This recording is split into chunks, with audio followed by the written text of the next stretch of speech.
Загрижувачки податоци за пушењето кај младите во Македонија. 40% од младите до 18 години се пушачи, а најголемиот дел почнуваат уште на 13 години, покажува последното истражување на аналитика, од каде повикуваат на построги мерки. На младите под 18 години анализите ни покажуваат дека не им се забранува продажба при продавање, значи треба поголема да се почитува законската регулатива. Понатаму, ако сакаме да ја гледаме и фискалната страна, значи добро е и да се зголема цените на овие нови производи што фактички ги користат најмногу младите сега во ова време, односно се уште според нашите анализи имаат ниска цена. Значи има простор за зголемување на акцизата што би ја покачила цената и нормално би ги направило помалку достапни за младите.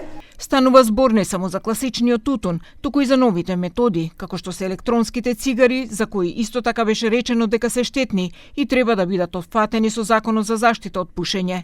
Од аналитика бараат преку едукација да се влијае врз младите за да сватат дека пушењето е штетно во секоја форма. Но што преземаат училиштата, односно Министерството за образование, за да ја едуцираат младината? Во основното и во средното образование, во различни предмети се присутни теми за здравствена писменост и еве една новина во 7 одделение оваа година е воведен изборен предмет Учам за моето здравје.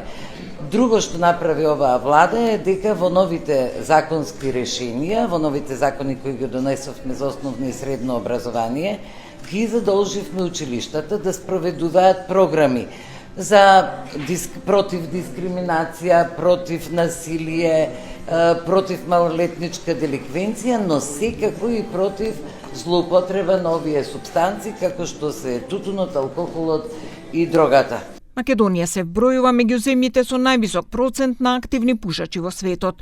Според Институтот за јавно здравје, 45,4% од граѓаните се пушачи, додека само 5% успешно се откажале од пушење во последните години. Токму затоа, од денешната работилница беше упатен апел да се даваат позитивни примери за младите да разберат колку е лоша оваа навика и да не започнат со пушење.